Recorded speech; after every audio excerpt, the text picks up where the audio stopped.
girl, Athena. Yeah, she's such a good girl. Yeah, she's such a good girl. You ready to meet the world? You ready to meet the world? Huh? You think they're ready for you? They're definitely ready for the struggles that canines go through, that's for sure. All animals on this planet. All animals on this planet need love, need attention, need appreciation, and need purpose and place. It's a good girl. I dedicate this episode to you and my brother and every other dog that's ever been in my life and has continued to be in my life. Once every 200 years, a war between the goddess Athena and the god of the underworld, Hades, takes place. The warriors who represent humans are Athena's saints, wearing the armors represented by 88 constellations. In ancient Greek religion, Athena is the Olympian goddess of wisdom, war, and military strategy. The goddess of good counsel and practical insight, the intellectual and civilized side of war, and the virtues of justice and skill. Thus, she had moral and military superiority. Lay down right here. Lay down, all the way. All the way. I don't even know if she's in the shot. Okay, you ready? Okay. Let's try this again. Hi guys, my name's John Penuel Chidester III, and this is the Revelation of John show. We have a special guest this afternoon. Her name is Krystal Subers. She calls herself a rescue warrior advocate, and I agree. I happen to be in the pleasure of being a good friend with her. She is someone that I consult with when it concerns animals. It's very important to me to take proper care of my animals.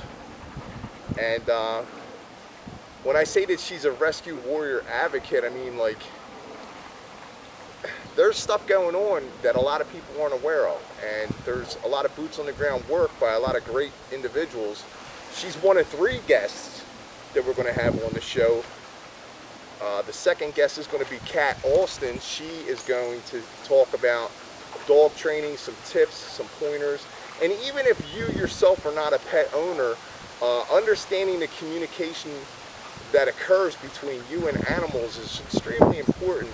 You know, there's like 50 to 60 people that are bit by animals that die a year, and I'm willing to bet that there's a lack of communication going on there on some level, whether it's the animal's owner and the animal, or the animal and the individual involved. So there's a lot of different ways people can explore these topics, but that's my second guest. And the third guest that we're going to have is my best friend Bob Akoff's brother, Danny Akoff. Danny Akoff is he was recognized as National SPCA Officer of the Year, and he has a lot of boots on the ground work with dealing with a lot of stressful situations that animals go through, and we're looking forward to speaking with him. He has a star dog in his life that was involved with the Puppy Bowl. So that's going to be real exciting to talk about. But right here with me now is Miss Krystal, and she has a story to tell, man. She has a real serious story to tell, and I think she's going to bring some awareness to these topics that a lot of people aren't aware of. So we're going to talk about some things, and I welcome Miss Krystal. Thank you. Hi. Hello. So you got into this, you've been involved with this for how many years now? For like 12 plus years. 12 plus years. Hardcore, yeah. Yeah, I've hardcore. had animals my whole life though. Right, but you've had animals your whole life. And your Yes. first rescue? My first rescue that I kept was in 2012, and he really inspired me to do more. And this was a cat? Yes. Right. And I this, rescued from Chester Park. You still have this cat, right? Yes. This cat's a big part of your life, and it's an Yes. inspiration. That's Yep. awesome. So, here's the thing, right? So for 12 years, you were professionally and unprofessionally working in this field, and you've worked for a lot of different organizations. You volunteered. A lot of times it wasn't for money. You do things on a Yes. daily basis today. It doesn't involve receiving any money. Correct. You know, and God, man, you know, like I inherited Athena from my passing brother, and I was going to fly her up here with me from Florida to Pennsylvania, and we're on the eastern coast of the United States. She had, you know, suffered the grief for the loss, and, you know, she wasn't very socialized. I mean, she gets along with people, but she doesn't have a lot of people in her life, same people over and over. It was just my brother and her for the most part. And I wanted to fly her back up here, and I consulted with Krystal. You remember we had that conversation? Yep. And she told me, she said, no, with the psychology and, you know, the stuff that the dog's been going through, it would be in your best interest, John, to not emotionally damage her by putting her in a crate, separating her from people. And just like things like that. That's the kind of attitude, that boots on the ground work that I'm talking about. Like, when you can give out solid advice and you're speaking from a level of experience. You know, so tell me, in these past 12 years, you've had some really good experiences and you've had some really bad experiences. Yes, absolutely. Can we talk about some of the good ones first? Because they're looking forward to the bad ones. But I want to hear about the good ones. Well, there's lots of good ones. I used to volunteer up at a shelter in Philadelphia, a kill shelter, and I specialized in the timestamp dogs, promoting them, and those were the best moments, getting them dogs that are on death row out alive. You feel like, you know, $1 million when you do that. There's also, you know, other cases like down in Chester where there is absolutely no animal control and nothing for animals down there. Helping a lot of dogs and cats get off them streets down there. It's very rewarding. Yeah, so like, you know, I'm very familiar with some of these areas you're talking about. You guys, if you go back and you watch some of my episodes and footage, you'll see some of the grittiness of the streets. Yeah, it's a rough world, and, you know, like, these are people that are, you know, at times in and out of addictions and mental health issues, and they take on the responsibility of an animal, you know, or animals, plural, and they neglect them and they mistreat them. I mean, it's like, it's one thing to not communicate with an animal correctly, but to literally mistreat animals and beat them and abuse them because of ignorance. You know, because the animal didn't say what, you know, or the animal didn't do what you wanted it to do, and they beat the animal, or they tie it up outside and it's left without water.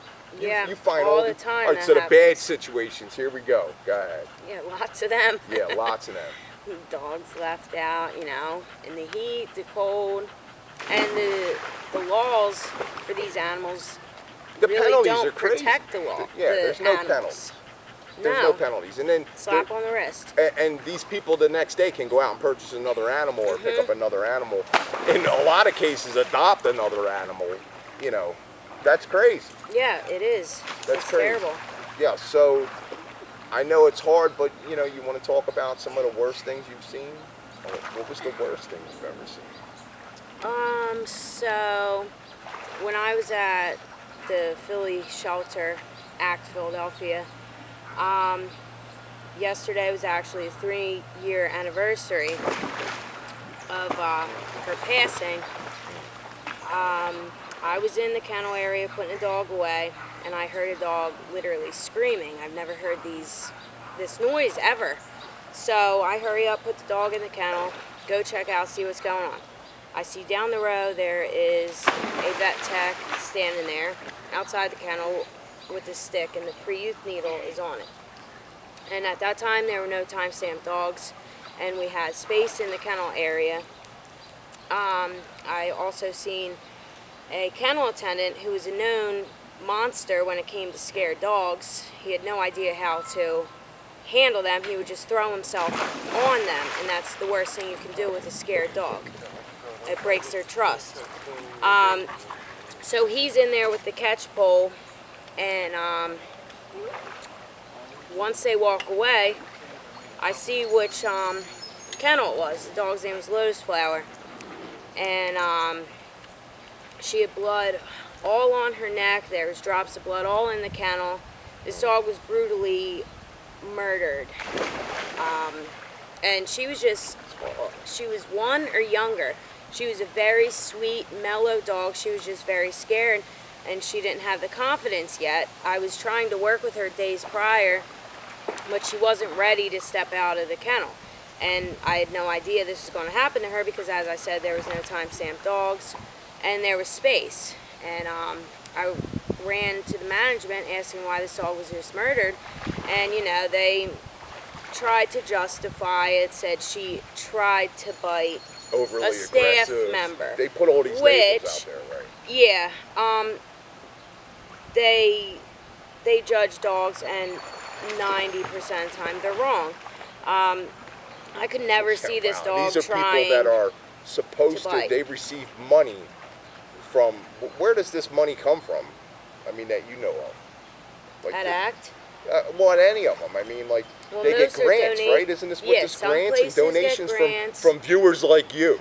Yeah. And tax dollars from viewers like you. Yeah. So, like, you know, like, what is going on? And we don't hear about legislation. We don't hear about, you know, consciousness of any of this stuff, you know, and like, you know, like, I've unfortunately walked up on, you know, an expired life several times in my lifetime, and, you know, like, it's a hard thing when it's a human, and it's when it's an animal, it's even worse, because the animal has no conception of, you know, like, you're taking me to this location and you're going to expire me. Like, they don't have the concept of death the way we do, you know, and they don't know what's coming, you know, so, like, that's something else, you know, like, I'm going to put a video.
Sorry.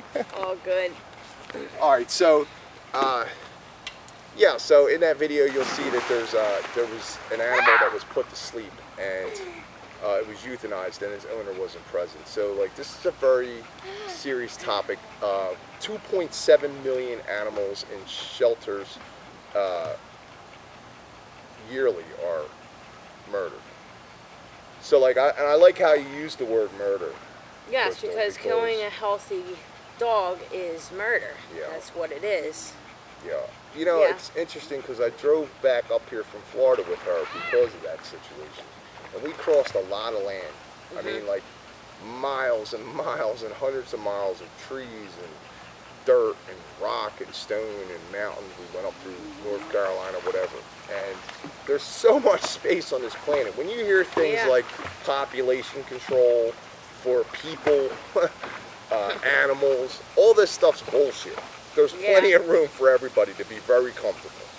And collectively we can do better, guys. We can do better on a lot of levels. So the other thing is if you live in the state of California, that's over 100,000. Texas is 96,000, almost 97,000. North Carolina was 48,000. And they've got so much land in all these places. Florida, 45,000. Louisiana, 32,000. And that's like 50% of it right there. So if you live in any of those states, you need to get involved with advocacy. You need to see what's going on. You know, and then like these animals, like you talked about, the depravity of, you know, like how they're being treated. A lot of people think, you know, pit bulls, and they think, you know, dog fights and stuff like that. I mean, have you experienced anything like that or no? Like, what Like- exactly do you Like coming across levels of abuse on that level. Oh, well, yeah, when I was up at, you know, the Philadelphia shelter, I seen it all. The conditions these dogs would come in, you could tell some were bait dogs because all the scars and stuff on them, but still they love you. Like, they're one of the most amazing and loyal breed, and they just have a bad, you know, reputation, and it all falls back on how they're raised and the humans. Humans are the most dangerous breed on the planet, Yeah. and that's a fact. Yeah, so here I am walking around thinking I'm a good dog person. You know, I never really wanted a dog. I hadn't heard a dog, but I've had dogs in my life, my entire life, inside my household, in my whole life. And, you know, like, I just couldn't imagine that even I didn't understand or deal with her correctly. You know, like, so sometimes we have to reach out for help. So I contacted somebody, and Kat Austin, she's going to be the other person I interviewed today. She's helping me to build a better bond and relationship with the dog, and that's important. Yeah, That's very real important. So, and we're going to get into that with her, but you know, Miss Krystal, I really appreciate what you do. Like, tell me, like, you know, nowadays, like on a course of action, like what do you do as far as attempting to help these animals? I still promote a lot. When On, she says promote, this is what she does. She's really downplaying what this is. Okay, she takes pictures of animals that are about to be murdered and posts them all over the internet. That's what she does, and she tries to find homes for these animals and connections for these animals so that this doesn't happen. But this doesn't have to happen. None of this has to happen. And this is the point of you being here today and interviewing with me. And I appreciate your time. Absolutely. You touch my heart when I see these posts, and I want you to know that. I want the world to know that. So how can people find out more about you and your posts and your internet interaction? What do you got going on as far as? Well, I know you have a Facebook. Yeah, well, that's basically all I use to network the animals because I have a big following and, you know, network. So that's my go-to, and I've been very successful with posting animals on Facebook and, you know, helping a lot of them just from posts. Like, you never know who's going to see a post, and it can change that animal's life. How many a day? How many a day? What, posts? Yeah. Sometimes you average like 3 or 4 a day, and then other times it'll go a couple days. I guess there's nothing going on. Yeah, all depends, but it's been crazy lately, especially, you know, the summertime's one of the most busiest times. for the shelters and stuff, because people just dump their dogs Yeah, off for yeah, vacation. and that's what yeah. So let's little talk about excuse. that a little bit, because that's important too, right? So, you know, now, like, there's no such thing as a safe shelter or no kill shelter. There really isn't. There's some organizations out there that will do it. I'm sure you're aware of some. So you want to tell the viewers, like, locally, if you're in the tri-state area, this is who you would contact. Oh yeah, for shelter-wise? Yeah. Yeah, so around this area we have Providence Animal Shelter, which is a no-kill, but unfortunately that hurt our county when they turned no-kill, because now they do not accept strays, which is a huge issue for our county, because each municipality has to come up with something on their own, and some of our municipalities are contracted with Brandywine Valley SPCA, which is in Westchester. That's a whole different Nother county that So they're if dealing with all you're- their own animals. Yeah, if you lose your dog in Delaware County and that area is contracted with Brandywine Valley, your dog's being taken completely somewhere else. What and she's some saying people is don't there's even know. counties in our area that don't have any coverage, and they rely on the resources of other counties, and those counties are only provided limited resources for their particular county, which is very limited and very non-resourceful. That's the definition Yeah, of what's going on, and that's scary. It's really yeah, scary. it's very sad for the animals, because they pay the price. Some of these municipalities don't even have any contract with any animal control facility, especially Chester, and that is the area we see the most, animals and neglect cases coming out of. And it's just terrible. These, you'll call the police are supposed to help you, and unfortunately, I've dealt with this many times, the officers will say just leave the dog on the street, or release the dog back on the street, and that is against the dog law. Yeah, that's insane. And they get away with it, because they're the police.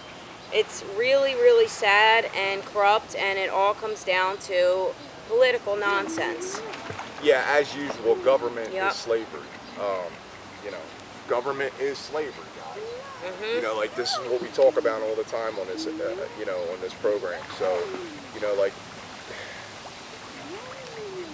whatever's going on next has to be something different. Like, do you have any ideas? I mean,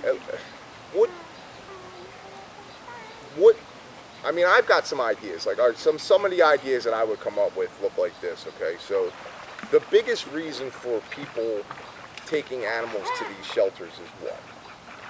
Because they're either moving, they're having a baby. Lifestyle changes, Yes. guys. Come on, man. Yeah, like, come on. listen, if you don't take on the responsibility of an animal and treat that responsibility like it's a newborn baby or another precious life in this world, if you personally cannot take on the responsibility after taking on the responsibility, then you need to find somebody that's going to take on the responsibility of taking on the responsibility. Yeah, animals are Does not that make sense? disposable, Yeah. and they're a lifetime commitment. Right. No excuses. Yeah, they have a life to live. Yep. You're either going to assist them or you're not. So if you can't make the commitment to go all the way and, like, I'm going to hold on to this dog, like, until she dies, okay? But if per se I had to get rid of her for some crazy reason, I got to go to jail for 2 years, or, I'm dead, something along those lines, it's my responsibility to put her into a position so that the rest of her life is okay. That's it. It's really not a difficult thing to do. It's not. So, and then the other thing was, talking to your veterinarians ahead of time about the breeds that you're thinking about purchasing. You want to purchase an animal because it looks cute, or, it barked at you at the kennel, or, wherever you're, like, do some homework. Like, don't just bring any animal home and not know what you're getting into. Yeah, exactly. Because there's different illnesses and sicknesses that develop inside these animals over a period of time.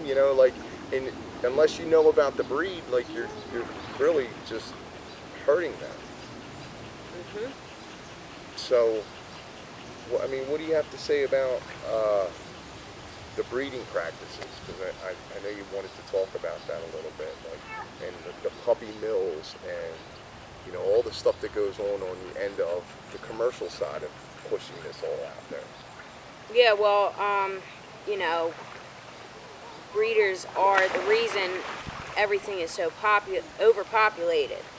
And what really needs to happen to cut the overpopulation is to make breeding against the law.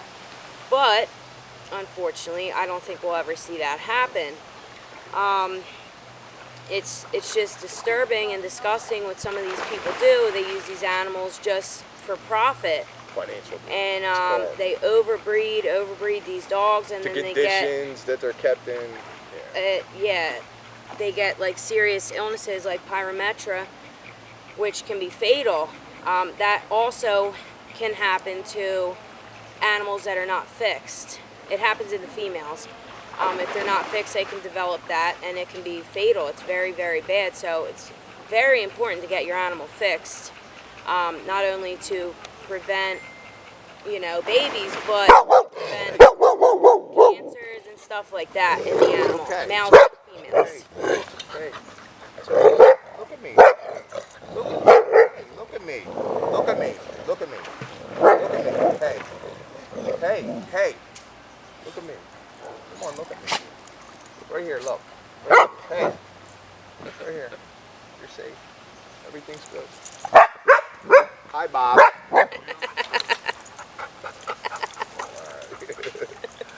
She goes over, tail wagging to go say hello, right? All talk. All talk. All right, come here, you. Get over here.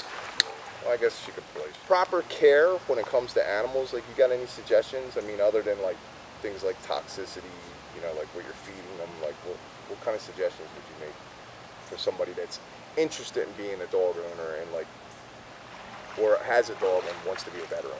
Well, in regards to like food and flea and tick prevention, you never, ever, ever want to go for the cheap stuff.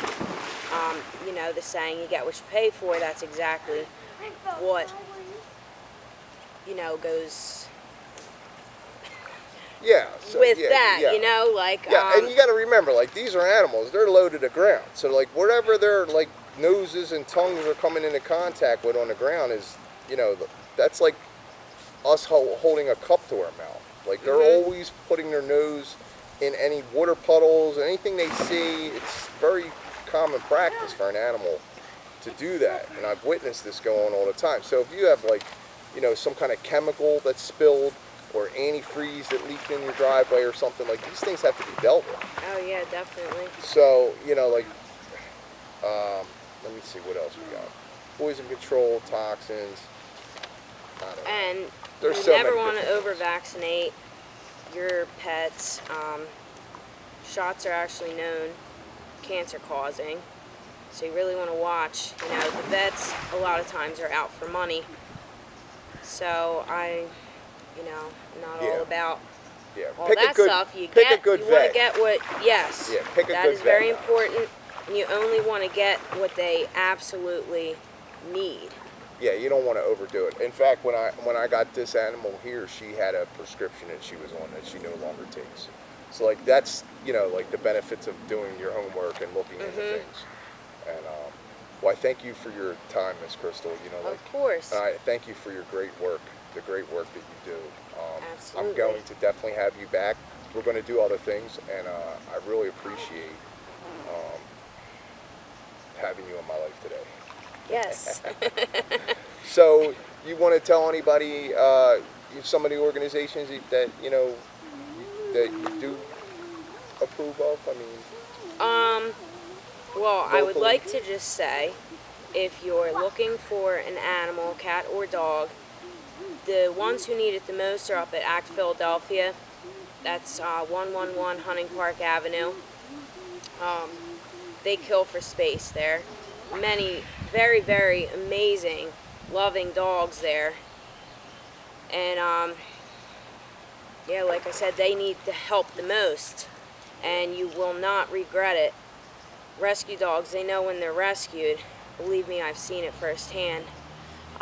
There's also, you know, other shelters and stuff, but the most in need are the kill shelters, which we don't have many of, at least around this way. I don't know about, you know, other areas. Yeah, so I'm going to put some links above our heads, and I've been doing that throughout the whole episode. Places where you, like, there's a site, checkyourpetfood.com. I mean, there's all kinds of stuff, guys. Do some homework, you know, Yeah, do definitely. some work. And thank you, Miss Krystal. Of course. Thank you for having me. My name's St. John, and this is the Revelation of John show. I want to welcome my guest, Miss Kat Alston. She is super awesome. She is a dog trainer. She specializes in behavioral modification with a focus on fear-reactive and low-confidence dogs. The ability that she has with animals is amazing. I've watched her communicate with animals, and I've learned so much just by being in her presence. Thank you, I appreciate that. Yeah. Do you want to tell everyone Yeah, who you are and what you do, sure, please? sure. So it's funny, actually, pre-pandemic, I was actually a marketing major from Drexel, and that's what I did, corporate America, Okay. you know?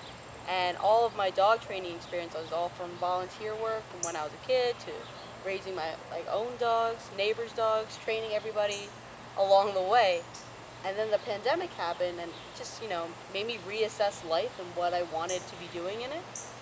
And You had your own inner awakening. I love it. Absolutely. So I had this, you know, I needed something to fuel me from the inside out, you know, as opposed to going to work every day, getting your paycheck. I needed something that like fulfilled my soul or satisfied my soul. Understood. And I wanted interaction. So like the big thing with the pandemic, you know, we were all stuck in our houses. I was a life insurance broker at the time, actually, and I was just working from home, talking to clients about, you know, preparing for their death and stuff, which was it's just not me. And my girlfriend suggested that, why don't you go help out at a dog like daycare center? That way, you know, you get to be around dogs, have a good time, you know. And then when I did that, I pivoted right into training from there because I used to do that. So I was like, oh, this is great. I can help dogs through this issue because they had the same issues people did. Right. Social anxiety, separation anxiety, you know, just like not knowing how to be in this world anymore just because of this crazy 2 years we've been having now, you know, so. And it's not just the owners, it's the animals. Yeah, Or no, I exactly, mean, yeah. it's not just the animals, it's the owners. Right. Both. It's a two-way street, right? Because a lot of how a dog develops, how a human develops is based on their relationships, right? A dog, first and foremost, is an animal just like us, you know, so developmentally, all animals kind of develop the same way. Humans go beyond what most animals are capable of, but they're still animals. They're still developing all the same way. So our beginning years are very, very similar. Like raising a dog and raising a child are so similar. A lot it's of insane. parallels. Yeah. So it's funny because a lot of my education, I did some psychology work, which behavioral psychology is nearly the same for childhood development as well as animal development. And I read like a whole bunch of books, every type of training style that there is, and created my own style from that. Nice. And then a lot of it's just hands-on, like being involved, right? So like raising my own dogs, raising my own kids, Sure. seeing where all the hiccups are, right? And it's so similar, it's ridiculous.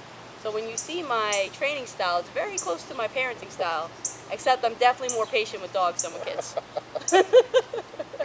Okay, so that's beautiful, and you have a way for people to get in touch with you? Yeah, for sure. So I have a website, so it's called thehighpawclub.com. My email is catthedogtrainer@icloud.com. And then you can find me on Facebook, Instagram. We'll set up those links for everybody, right? So, like, I want to, throw in here also that it's not just about people that own dogs, or, maybe you have a dog in your life, it's a relative's dog, or maybe it's a neighbor's dog and how you're dealing with that situation, or, you're out with your kids one day at the supermarket and somebody else's dog gets loose. Yeah. Like, proper communication with animals is extremely important,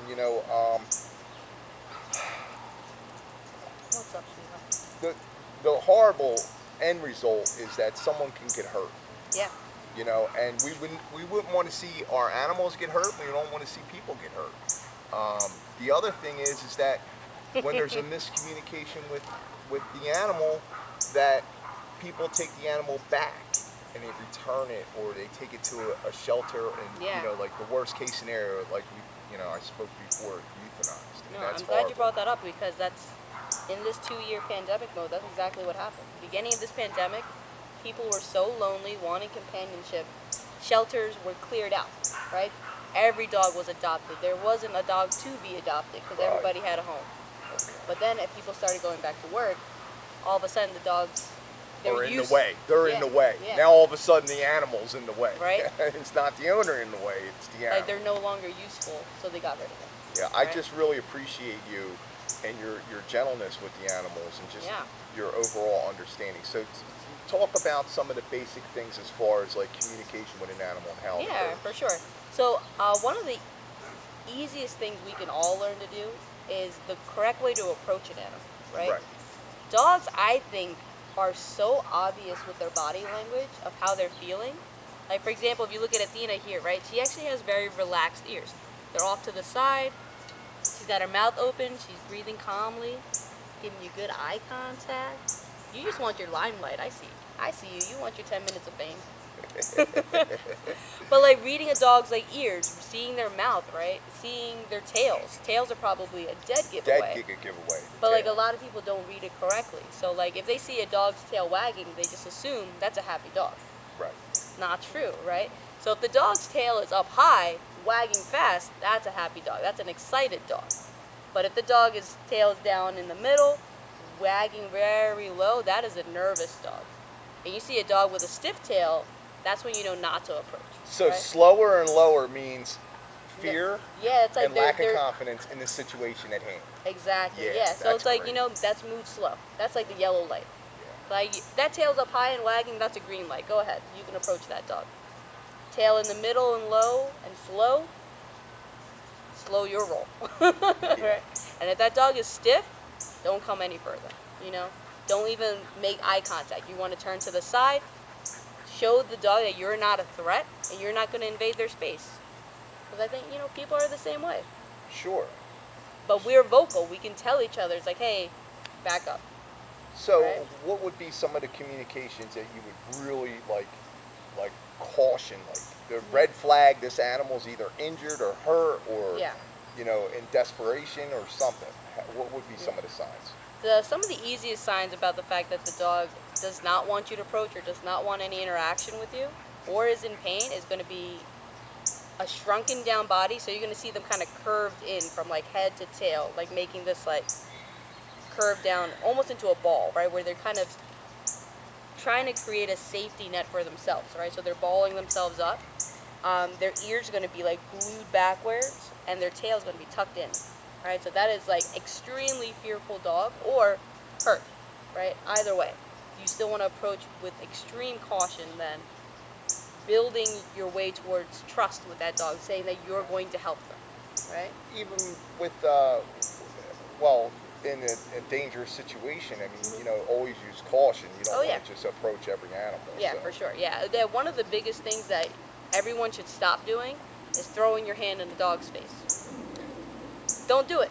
Everyone does it. They're just like, yeah, just smell me. It's like, no, the dog's sense of smell is so high, they don't need your hand an inch from their face to smell you. They smelled you like a mile away, So as you're approaching, just take your time. They will approach you if they want interaction, right? Okay. If a dog doesn't want interaction, they're going to stay dead still and turn their head away from you first. Or go do dog things. Yeah, or like walk away. And, That's run into the actually a woods or great whatever. sign. If a dog sees you, acknowledges you, and then walks away, they say you're cool, right? Like, you're good people, I don't need to watch you. That's a great sign if a dog walks away from you. The best sign is this right here. When they're at your feet, When laying they're just there. lying down, right down next to you, like they want to be in your space, they want to feel how you feel, Sure. The transfer of energy, it's like a beautiful relationship between a dog and a human. Yeah, and that's one of the things. When you have a better communication, you have a better bond and develop, For a better connection with your We're animal. getting kisses right now. Yeah, so you'll know when your animal's distressed or when there's something wrong, or you'll even know when you're doing something right. I figured that out, by doing the right things for the Yeah, for animal. sure. So, what else would you suggest to somebody as a new dog owner? Yeah, well, before we talk about new dog owners, I do Okay. want to talk about when you see an aggressive dog, or if a dog is like off leash running toward you. Probably some of the best things a person can do is just stand your ground, stand up really tall, and if you just do that stop sign, dogs can read that body language like don't approach, right? Yeah, maybe yell stop or hold. They Yeah. might even respond to that, because Yeah. they might know those commands. For sure, yeah. I mean, even just saying a clear no in as low a baritone voice as you can, and as loudly as you can. But standing up really tall and trying to exude calmness, right? The more calm and confident you are about saying that no and hitting that stop sign, the more likely it is that dog's going to respond, That's right. right? Other thing, don't make dead eye contact with the dog, because that is like you guys are sizing each other up. And if that dog is feeling bold and think they can take you, they'll try. So, you you have had lots of experience with lots of different breeds, Oh yeah, and sure. what would you say to somebody, as far as like when it comes to like breed selection in their I will say this, so like, I personally don't think breeds matter as much as people give it significance to. There are things that certain breeds are more likely to do, like for example, shepherd type dogs. Most likely they're going to need a lot more of an energy outlet than say like a Newfoundland, like a big dog that's just lying down sleeping or most of the cane time. corso. Yeah, or cane corso, right? They look pretty intimidating, but they don't really need so much from you. Yeah, exactly.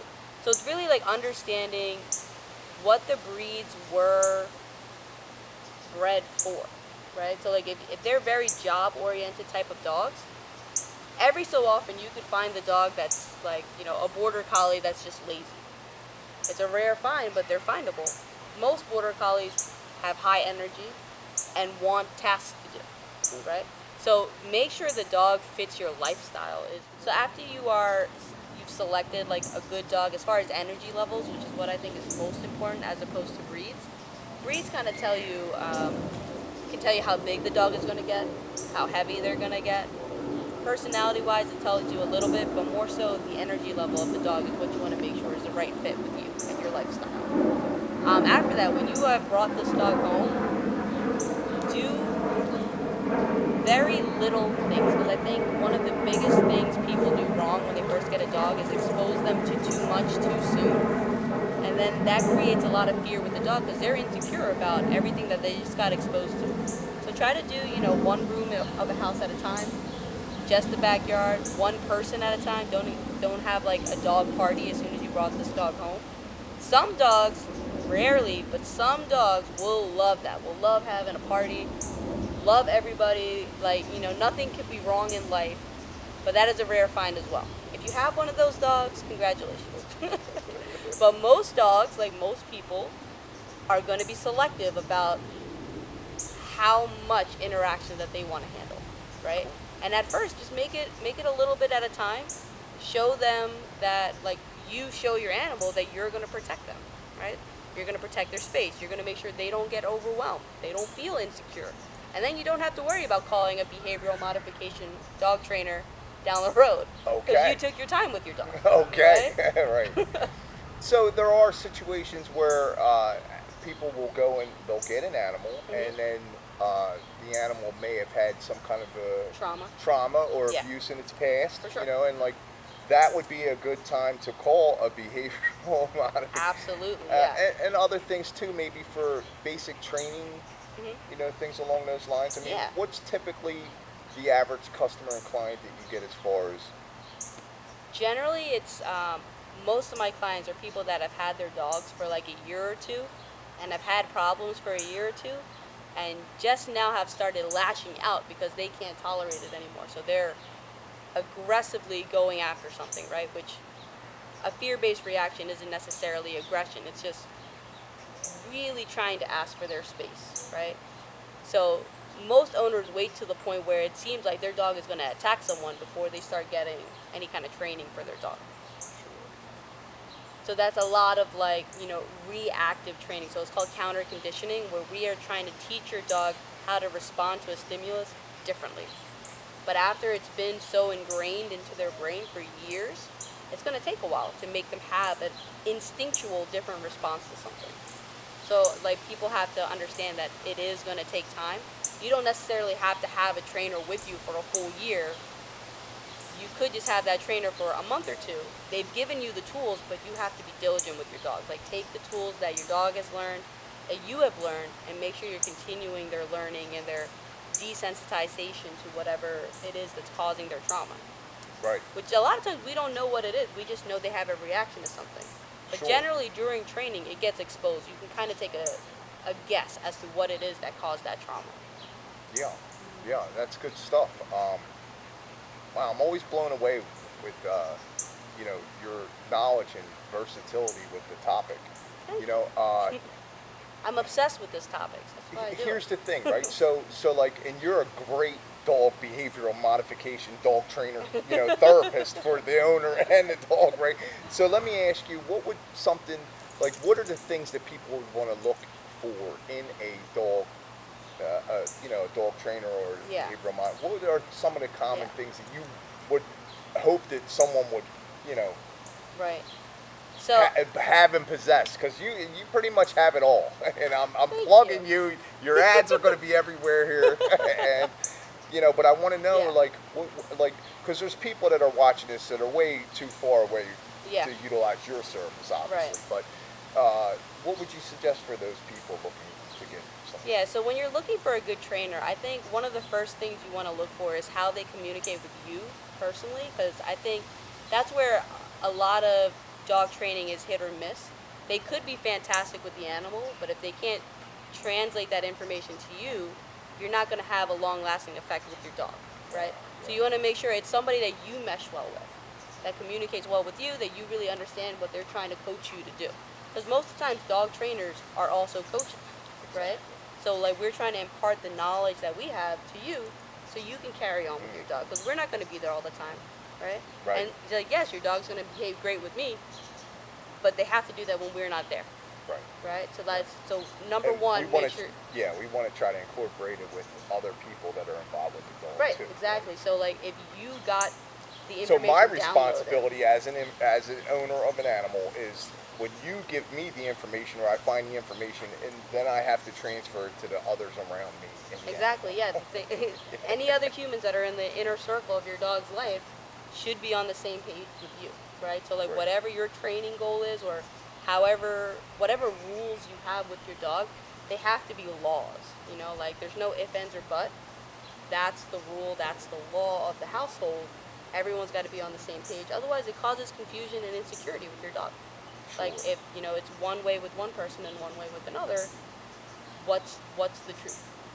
Right? So like dogs Right. need it to be crystal clear. The more like black and white you can be about what you're trying to teach your dog, the better it is for them. Right? The second thing you want to look for in a trainer is their approach, right? Okay. So there's a lot of different training styles out there, right? So there's some trainers that still use a lot of force, that'll use like prong collars, that'll physically manipulate the dog and move them around, right? Or give them like, quick corrections and checks, right? Which is still in practice. We're, as an industry, the dog training industry is moving away from that and migrating away from it. But they still exist, right? So not that they don't have, that they're not effective. Like it is effective, but not long term. Generally what I find is when you are forceful with your dog, it might correct that particular issue, but it's going to manifest it as a different issue later. Absolutely. So most likely you're going to have to call the trainer again. Yeah, so you do everything from behavioral modification to Obedience training. obedience Yeah. training, you do commands. Yep.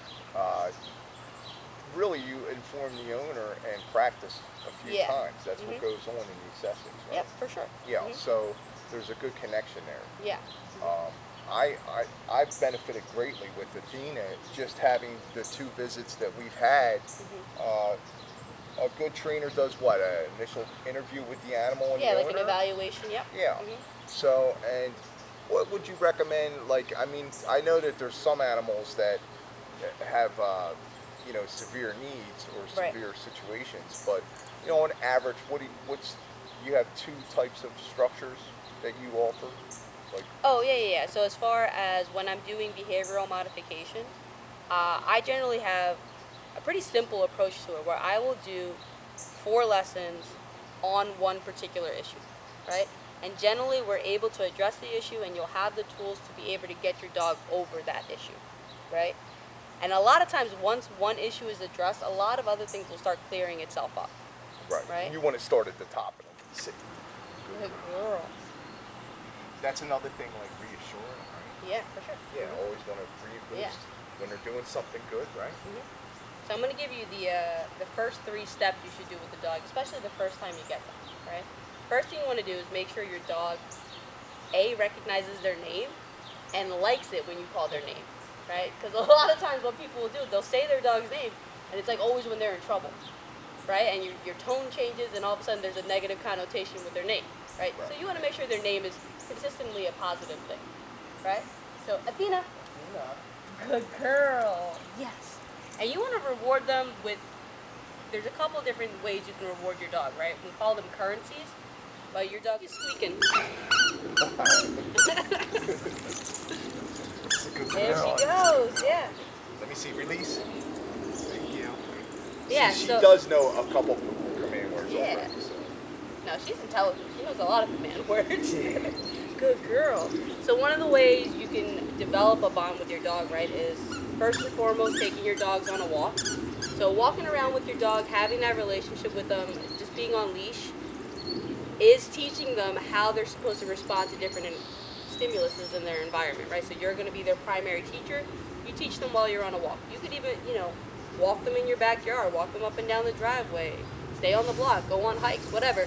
But again, don't expose them to too much too soon. Keep it small at first. So just do your house at first, do just the same side of your street, then do the other side of the street, but keep it really, really slow and make sure they are comfortable every step of the way. That builds a huge trust bond between you and your dog. The other huge way to build a great relationship with your dog is to play with them, right? So find a toy that they love, like whether it's a ball, whether it's a stuffed animal like Athena just had, or if it's like tug of war toy, right? Like a rope or pull toy, something like that. Anything that gets your dog playing and gets them, releasing their endorphins and serotonin, and just like really meshing well with you is going to create a huge bond with your dog. Right, Athena? Where's your Lammy? Where'd Lammy go? Find it. She's like, I had it. I was hiding it the whole time. Good girl. She's like, I got it. Where's Lammy? That's you. That's your face. Where's Lammy? Oh, good girl. Bring her here. Let's go. Let's go. Bring her here. Oh, you just want to play with Dad, huh? I know. She's very jealous. You ready? Sit. Sit down. Good girl. Yes, what a good She's girl. very reward-based. Aren't we all, though, right? We are. Yeah, so those are like the main things you should always do with your dog, Create a bond with them, make sure they respond to your name in a happy way, or their name, not your name. And, take them out on walks. The best. I use a lot of vocalization with her. I talk to her often as we're doing stuff. She knows where our office is, where we do all our video editing. She knows where her bed is. We call it her blanket. She lays down, and I learned the trick of separating myself from her so that she could build her confidence. I learned that from Miss Cat. So that was one of the main issues with Athena, is she had to sit down. She had a lot of confidence issues. She would like hide behind me, or she would get upset if I left the room, and she would watch the door and growl at people. But she's getting a lot better with that. And now that I have an understanding that it's a confidence issue, not so much as she has a problem with any particular person or situation, that's helped me so much. Yeah. Yeah. You're welcome. And it's a little bit of a protective instinct too, She wants to make sure you're good. So one of the new command words that we taught her, thanks to Miss Cat, is break. Break means that whatever she's doing that I told her to do, she can stop doing and she can go and be a dog. She could be herself. She could have her own time. This is what Yeah. Miss Cat explained to me. So I was able to understand what she was saying, and I've been incorporating that Yeah, it's huge. with her. So I'm going to show you guys how that works real quick, if she lets me. Look at you. She just wants lots of attention. Yeah. Okay, can I get you to sit? Can I get you to sit? Can you sit? Come on, sit. Good girl. Come on, sit. Good girl. Okay, you stay. Dogs respond You real stay. well to body You language. stay. You stay. Stay. I shouldn't have to say it 100 times, but I do. Break. Good girl. She knew I was going to do it. She saw the hand go up for the she saw- snap. I said dogs respond so She much saw more to my body hand language. go up with the snap of the fingers. She knows that I'm going to snap my fingers and call her. So that was great. But I actually wasn't calling her. I was telling her to go do her own thing. And we have to let the animals do that, guys. Yeah. Her own Yeah. thing is she just happens to love being around you, so. But that's another thing to take note of, right? So like we as humans love verbalizing things, love vocalizing things, right? That's how we communicate. Dogs are very nonverbal creatures. They respond so much more to our body language, more so than our words. Which is a lot of times while you'll see your dog start doing things before you say it, or they respond quicker to your hand motion doing it, or you stepping towards them, things like that. They understand that, yeah, and we're teaching them to understand what we mean when we are talking to them, because that's how we communicate. Yeah, so I've incorporated everything that this woman showed me, and it's been so beneficial that I highly recommend that if you don't know, that you educate yourself and that you go and look up individuals that have the well-rounded versatility that Miss Cat has, because it's not just about how they are with the animals, it is about communication, guys. One of the reasons why I put this episode together and this podcast is that this is a major emphasis, is to have better communication with the animals. Yeah. I think it's extremely important. I never really considered myself a dog person, but I have dogs in my life, and now I am a dog person. My brother had passed away, and I inherited Miss Athena, so she's a good dog. She's a good dog, and my responsibility to her is never going to end. You know, either she goes or I go as far as expiration. Like we die. Somebody has to die for this relationship to end. But at the same time, if you know something were to occur and I had to deal with her, I would make sure that she got to someone safe, someone that's going to care for her and be responsible to her needs. Yeah. And there's nothing quite as fulfilling as having like a true bond with your dog. Or a client's dog. Or clients. Yeah, you're a good girl. But yeah, take your time with your animals. Be Yeah. patient. That's going to be the number one tool that you could possibly have. Like your patience with your animal is going to pay off tenfold. Well, thank you, Okay. Miss Cat, for doing this. I really appreciate it. my and pleasure. I hope you guys click the links and go and follow and find out on your own. And if you're local, you need behavioral modification, we got it. Okay. Call her up. All right, You need guys. a cat to put a dog in line. Thank you so much. I appreciate it. I appreciate you guys tuning in. Thanks.